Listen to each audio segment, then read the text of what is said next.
Generation by generation, Samsung has been perfecting the foldables. I mean, this phone right here, this is the Samsung Galaxy Z Fold 5, and I would say this is a perfect foldable smartphone. I would say this is a 9 on 10 smartphone. But one common gripe with this foldable form factor has been the fact that the battery life on these phones is still not on par with your usual flagship slab phones. So the Fold 4 was a great phone. I would say in terms of battery life, it was 7 on 10. But with the latest generation Galaxy Z Fold 5, has Samsung done enough? Hello everyone, I'm Ania for Fiber, and this is the 6-hour Fiber style battery drain test comparison between the Galaxy Z Fold 5 and the Galaxy Z Fold 4. Now before we get on with the rest of the episode, consider hitting that red subscribe button for detailed tech videos and also turn on the bell so that you don't miss any of our latest updates.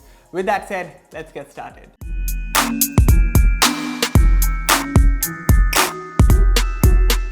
So first, quickly, the key specifications of both Fold 5 and Fold 4 on your screens, and if you look closely, the only difference here is the Snapdragon 8 Gen 2 chip. Yes, the inner display is brighter on the Fold 5, which I'm going to talk about in a bit, but otherwise battery, charging speeds or the camera hardware also seems to be the same, at least by the numbers. So as always, we start with booting up both devices, and not very surprisingly, they boot up neck to neck. So for this test, both smartphones are 100% charged. On both phones, the inner as well as the external displays are set at 50% brightness. Audio is 50%, adaptive brightness is disabled, 120 Hz is enabled, and both phones are connected to the same Wi-Fi network. Now for this particular test, since the foldable phones have two displays, I will try to keep it even and use both the displays of the phone as one would use on their foldables in the real world. So when we start with the 2-hour YouTube video playback, I will play 1 hour 20 minutes of a video on the internal display, while about 40 minutes on the external screen, that is this 6.2-inch screen. After that comes the 1 hour 1080p video recording, again half an hour on the internal display and then half an hour on the external display. Then comes the benchmark round and the gaming round, and for this test I would solely run the tests on the internal display, that is this massive 7.6-inch screen. Because if you are taking this phone for multimedia consumption, then I'm sure you will be putting the load on the big internal display. Then finally we will wrap this test with an hour of Instagram, and again half an hour on the internal display and then half an hour on the external display. Now let's roll. So this right here are 7.6 inches dynamic AMOLED 2X screens on both phones with 120 Hz refresh rate, and literally the only difference here is the higher 1750 nits peak brightness on the Fold 5 versus 1200 nits on the Fold 4. That's about it. And by the way, the Fold 5 can only achieve that brightness with adaptive brightness turned on. So right here, right now with 50% manual brightness, both here have the best large phone panels on the market. I mean, psychologically, maybe because the Fold 5 is newer, so my mind is pushing me to think that it is better, but honestly guys, both panels are amazing and one can't go wrong with either of them. Yes, outdoors with adaptive brightness turned on, the Fold 5 is surely going to be brighter, but otherwise it's anyone's game. Which one do you think is looking better, by the way? Let me know in the comments. Now, as for the external display, this is a 6.2-inch unit. This is also a dynamic AMOLED panel on both the phones. And once again, I'm having a tough time figuring out which one is better. I mean, I'm not sure if the camera is able to capture this, but for the slightly better colors, like very slight, that only the eyes are able to differentiate, like when the phones are put side by side, I would go with the Fold 5's display, or maybe again it is my mind trying to mess up with me since it is a new phone.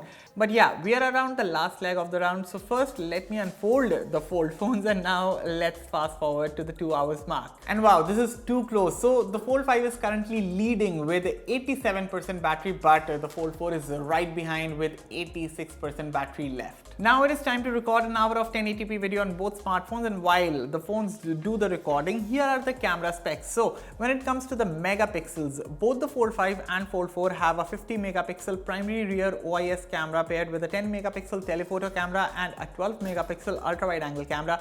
There's a 10 megapixel selfie snapper on the external display, while the inner display houses the 4 megapixel under display camera. Now quickly, before I show you some comparison shots, half an hour of recording is done, so I will quickly fold the phones and resume recording on the external display. With that done, here are some photo samples taken side by side from both phones. Let me know which ones you think look better and why. Also, in terms of video recording, both phones are well apt and record up to 4K 60 FPS videos from both the front and rear cameras. With that, we are done with 3 hours of testing. YouTube and camera rounds are done, and now the Fold 4 is in the lead. It has 73% battery left, while the Fold 5 is right behind with 72% battery left in the tank. So it is now time to run some benchmarks. We start with Geekbench 6 and quickly the hardware specs. So the Fold 5 is powered by the Snapdragon 8 Gen 2 chip, while the Fold 4 is powered by the Snapdragon 8 Plus Gen 1 SoC. Both phones feature up to 12 GB RAM and up to 1 TB storage, but the Fold 5 does have the faster LPDDR5X RAM and UFS 4.0 storage. So Geekbench 6, while the Fold 4 has definitely posted some solid numbers, it is the Fold 5 that takes it to a whole different level, and this is probably the first Android phone that I am seeing breach the 5000 mark in multi-core performance, so that is insane.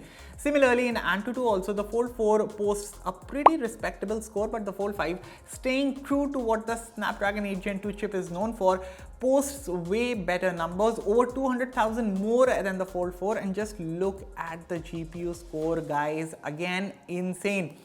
On to the 3D Mark testing, and once again the Galaxy Fold 4 and the 8 Plus Gen 1 chip just keep posting solid numbers, but the Fold 5 and 8 Gen 2 are asserting pure dominance.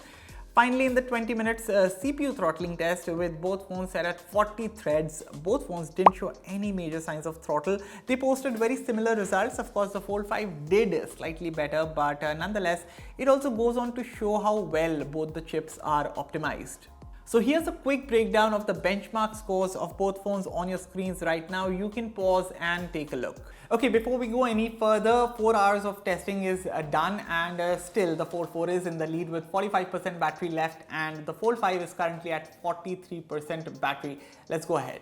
So as you all just saw in the benchmarks round, both phones posted performance crunching scores through and through, and the numbers actually translate to solid real world performance. You see, when it comes to the gaming bit, I would have to give it to the Fold 5 for 2 reasons. One, it runs cooler than the Fold 4, and this could be because of the larger vapor chamber inside or software tuning, but whatever it is, thermals are better on the Fold 5. And second would be that both phones are able to run modern day games at the highest graphics available. For example, Asphalt 9 here is running at 60 FPS on both Call of Duty Mobile or say a BGMI. Both games are playable at their max settings on both phones, but overall the Fold 5 does have that ever so slight more smoothness and the less tendency to show a frame drop or stutter here and there.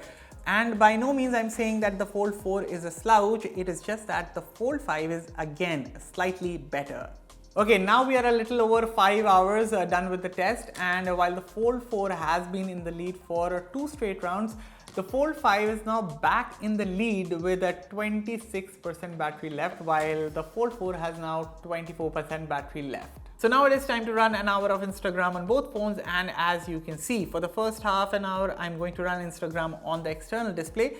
And let's quickly fast forward to the halfway mark, and now I'm going to go back to the internal display and resume. So now finally let's fast forward to the final minute, and with that the Fold 5 finishes the battery test with 17% battery left, while the Fold 4 finishes with 14% battery left. Here's an hour by hour breakdown of the battery drain of both phones on your screens right now, and as you can see the numbers, despite the Snapdragon 8 Gen 2 processor being the newer chip, the battery life on the Fold 5 is more or less the same as the Fold 4. That said, I would definitely mention performance gains as well as thermal management are surely improved and are better on the Fold 5. So if you are seeking pure performance from a foldable, without a doubt the Fold 5 is the one to go for.